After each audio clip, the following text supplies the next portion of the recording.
जैसा कि पिछले एपिसोड में हमने देखा कि नियली और उसके दोस्त 9 डेडली प्लेस में एंटर कर चुके होते हैं और वहाँ का माहौल बहुत ही डरावना होता है। लेकिन वो सब धीरे धीरे आगे बढ़ते हैं। रास्ते में उन्हें कई सारे लोगों की लाश दिखाई देती है, जिनसे लियो पाओ काफी डर जाता है। अब वो सब आगे ही बढ़ रहे होते हैं कि तभी वहाँ एक धुंध छाने लगती है और उस धुंध की वजह से वो लोग एक दूसरे से अलग होने लगते हैं, जिसके कारण सब लोग घबरा जाते हैं। और नियली तब तेज आवाज में सबसे कहता है कि हम लोग धुंध के हटने का वेट करेंगे और धीरे धीरे आगे बढ़ेंगे, और अगर कोई खो जाता है तो उन्हें स्टार्टिंग पॉइंट पर वेट करने को कहता है। फिर हम देखते हैं कि धुंध काफी बढ़ जाती है और सब लोग इधर उधर हो जाते हैं, लेकिन तभी नियली एजियून का हाथ पकड़ लेता है और उसे अपनी तरफ खींच लेता है, जिसके कारण वो दोनों अलग नहीं हो पाते। तभी उसे शियाओजिंगर की भी आवाज आती है और वो उसकी तरफ भी उसका हाथ पकड़ने को जाता है, लेकिन तभी धुंध की वजह से शियाओजिंगर उन दोनों से दूर हो जाती है। जिसके बाद नियली और येजियून आगे बढ़ने लगते हैं। थोड़ी देर बाद वो एक ऐसी जगह पर पहुंचते हैं जहां धुंध कम हो गई होती है और वहां कई सारे लाल लाइट के पिलर्स खड़े होते हैं, जिन्हें देखकर नियली कहता है कि ये कौन सा ट्रेजर है जो इतनी प्योर एनर्जी रिलीज कर रहा है और हम इतनी दूर खड़े होकर भी इसकी एनर्जी फील कर पा रहे हैं।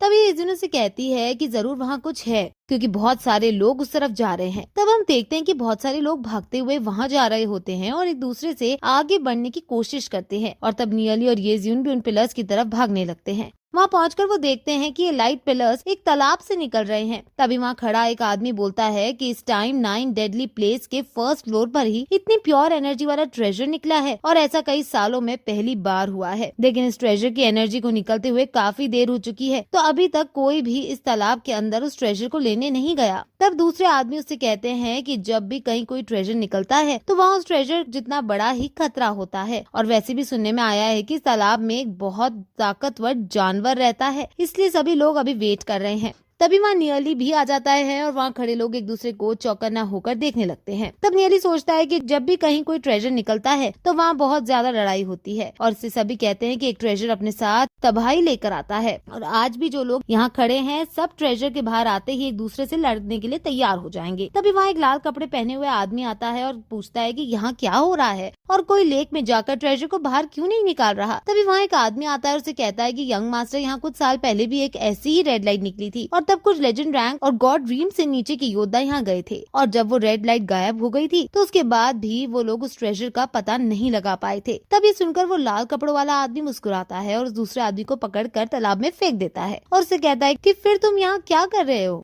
जाओ और जाकर मेरे लिए वो ट्रेजर लेके आओ। तब वो आदमी डरकर तालाब के अंदर जाने लगता है, जिससे वहाँ मौजूद सब लोग चौंक जाते हैं। लेकिन तभी थोड़ी देर बाद उस जगह पर उस आदमी का खून दिखने लगता है, जिससे सब लोग डर जाते हैं। तब नियली कहता है कि जरूर ही तालाब में कोई भयानक चीज छुपी हुई है और उस आदमी की जान खतरे में हो सकती है। लेकिन तभी वहाँ और ज्यादा खून आ जाता है, जिससे सब लोग समझ जाते हैं कि वो आदमी मर चुका है। तब वो लाल कपड़े वाला आदमी बाकी लोगों की तरफ देखने लगता है, जिससे डर कर वो सब लोग पीछे हट जाते हैं। तब उनमें से एक आदमी पूछता है कि आखिर ये कौन है जिसने एक ब्लैक गोल्ड लेवल के वॉरियर को ऐसे ही उठाकर फेंक दिया। तब दूसरा आदमी उसे बताता है कि सोल फेदर फैमिली का यंग मास्टर कैंग ही है और इसे नीदरवर्ल्ड के फर्स्ट जीनियस के नेम से भी जाना जाता है। जिसे सुनकर वो लोग और डरने लगते हैं और येजियून भी कहती है कि ये बहुत घटिया आदमी है। तभी वहाँ एक और आदमी आता है और वो कैंग हे से कहता है कि ब्रदर कैंग, ऐसे तो इस ट्रेजर को लेने में कोई मजा ही नहीं है, क्यों ना हम दोनों खुद इस तालाब के अंदर चलें और उस ट्रेजर को बाहर निकाल कर लाएं, और फिर उसके बाद हम आपस में डिसाइड करें कि ट्रेजर को कौन रखेगा। जिस पर कैंग हे हंसने लगता है और कहता है कि मुई, जब तुम इस तालाब के अंदर जाने की बात कर सकते हो तो मैं क्यों नहीं जा सकता।